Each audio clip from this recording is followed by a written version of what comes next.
Number 10. What's number 10 about? Oh, number 10 is a division problem. So -5 plus 2i is the numerator. And that's going to be over -9 minus 4i. Okay. And all my directions tell me is to simplify completely. So what do I simplify here? Because that's all you're going to get on your test or quiz. I'll just throw this at you and say simplify. What do you do with it? Rationalize. And you have two terms, so you have to multiply by the conjugate of the denominator. So what is the conjugate of the denominator? Plus, yep. It almost looks the same. It's just going to have a plus sign in the middle. We got some foiling to do, so be careful. Watch out for those negatives. Watch out for I squared. All right, here we go with our numerator. So a -5 and a -9 is a positive 45. Our two outside terms multiplied together is going to be a -20i. Two inside terms is a -18i. And then remember your last terms, you got to be careful. 2 times 4 is an 8. The I times I is I squared. So it looks like that 8 is changing to a what? Yeah, it is. In a minute, I'm going to go ahead and analyze the denominator. The good news about conjugates is I only have to multiply the first two terms together and the last two terms together. So a -9 times a -9 is a positive 81. A -4 times a positive 4 is a -16, and then of course I squared.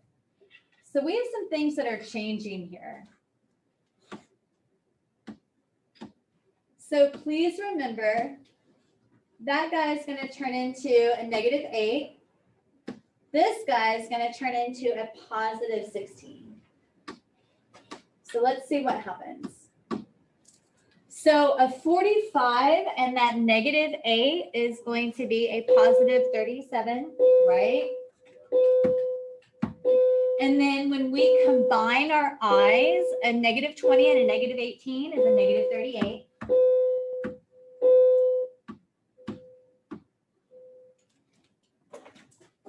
And then 81 plus 16, 81, 71, 77, 97, 81, 91, 97. Yeah. Okay.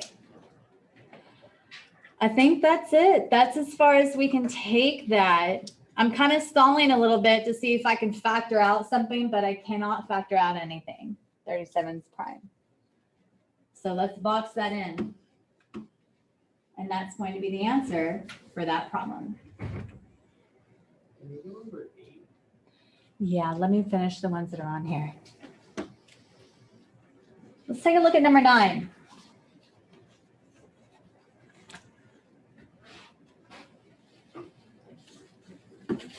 So this is 15i to the third plus 7i squared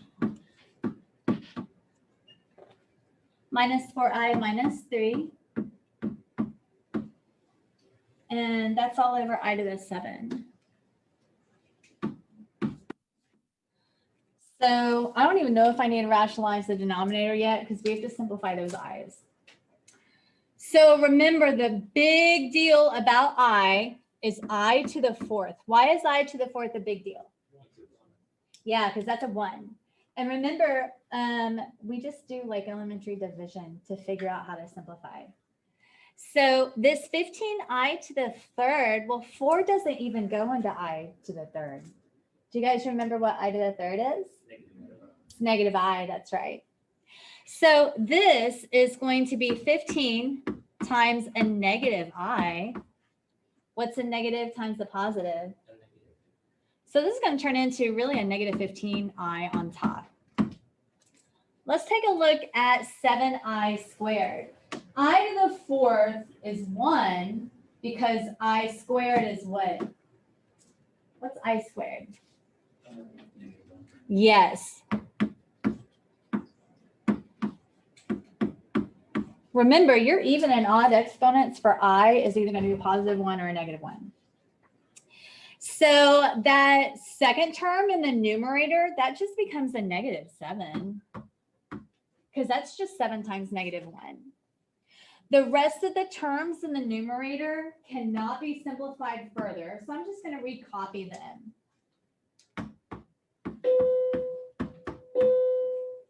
And it looks like we can combine some terms here. So this is going to turn into negative 10 minus 19I. And I'm just going to put a cloud around that because I'm going to rewrite that over a denominator in a minute. Now I'm going to look at the denominator. So the denominator needs to be divided by 4. The exponents need to be divided by 4. 4 goes into 7 one time, which is nice, but we really care about the remainder. What is the remainder? 3. So that simplifies to I to the third. And what's I to the third? Yes. Remember, I to the first is just I. I to the third is negative I. So I to the seventh is just negative I. Okay, so let's put everything together here. So we have our simplified numerator of negative 10 minus 9I. We have our simplified denominator of just I. Negative I, thank you. I knew that didn't look right. All right, we do have to rationalize. Are we going to multiply by a conjugate? No. We're just going to multiply by what we don't want. We don't want that I there. So I'm going to multiply the top and bottom by the letter I.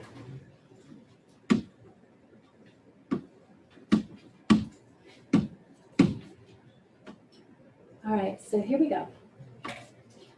We're about to rationalize this denominator. We're going to distribute on the top. Uh-oh, looks like that 19 is no longer going to be an imaginary number. A negative times a positive is a negative. So we're going to simplify again. Let me give myself a little more room here. So negative 10I plus 19. And then remember, if I squared is negative 1, this turns into a positive 1 because it's being multiplied by another negative. I'm not going to box that in. I'm going to drop the denominator altogether. And remember, your real part has to come first. So this is 19 plus 10I. I mean minus. Thank you, guys. Yes. Because that is negative 10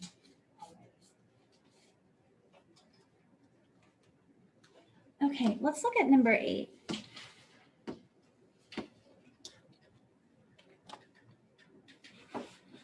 All right, so looks like I'm looking for the absolute value because it has absolute value bars.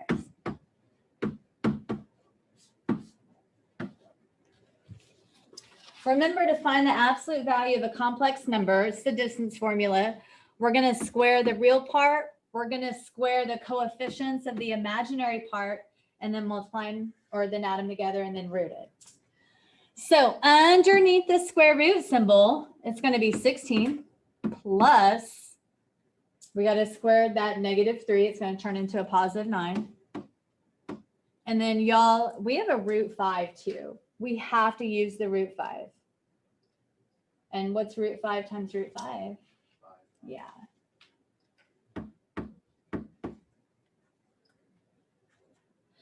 So we're just going to add those together. 16 plus 45 is going to be, what is it? 45, 61.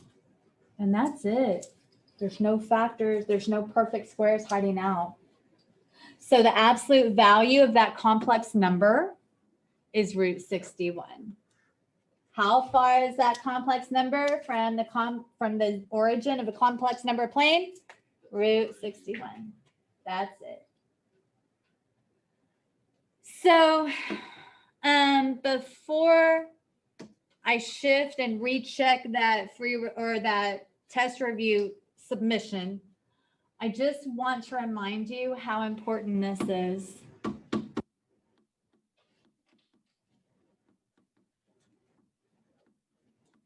What is that? Do y'all remember the formula for that? Yes. There's a bunch of stuff that little thing can tell us. What can that tell us? It tells us the number of roots. Two distinct resolutions.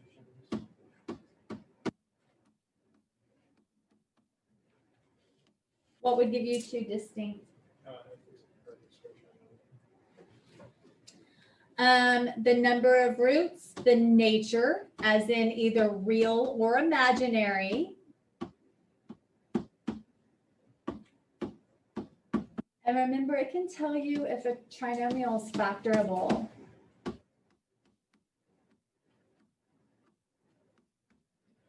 How can I tell if a trinomial is factorable by looking at the discriminant?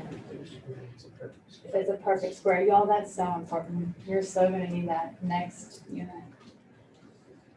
It would be a perfect square.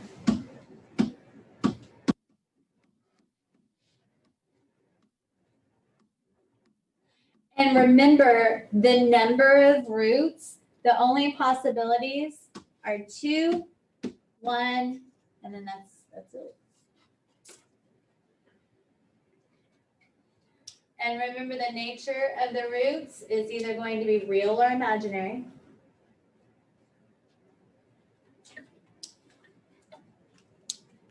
So the discriminant certainly has anything at all? Number 7 on our recent quiz, Mm-hmm. it was, what are the roots of? Hang on a second. Second quiz, number 7. Quiz 4.3, 4.4. Okay, I'm ready. Fx equals 3x squared minus x. Did I write right? Okay, what's the question? What are the roots? What are the roots? Okay, well, the first thing I'm doing in my head is I'm seeing if it's factorable. And since the numbers are pretty small, I'm not going to waste my time with the discriminant. Are there numbers of a -9 that make a -1? It's not factorable. So let's see. Looks like I'm going to complete the square. I'm going to complete the square. Tomorrow on your test, you can use any method you want. If you want to do the quadratic formula, knock yourself out. So this is going to be 3x squared minus 1/3 x plus a blank. And then that 3 is getting shoved over, but let me move this mess out of the way. Not going to. All right, so the 3 is getting moved over. So now it's going to be a positive 3 plus a blank.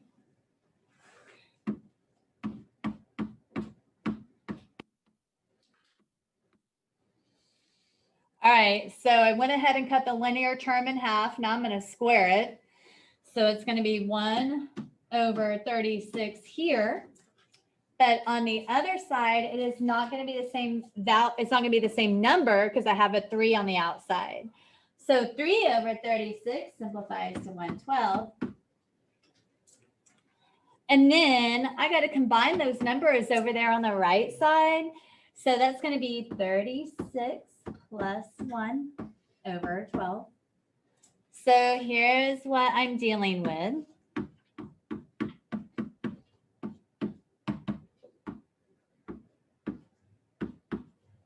All right, so I do want to square root both sides, but I got to get rid of the 3. And normally I would divide by 3, but not when there's a fraction. When there's a fraction, I'm going to multiply it by the inverse. So we're going to multiply both sides of this equation by 1/3. Those cancel. So we're going to have x minus 1/6 squared equals 37/36. About to square root both sides. Don't forget the plus minus because I don't want to lose credit. So when we square root both sides, we are going to get x minus 1/6 equals the square root of 37/6 because the denominator was perfect. Now I'm just going to move the 1/6 over. And we do need to write it as a single fraction, which isn't too bad to write because they share the same exact denominator. So this is going to be my final answer.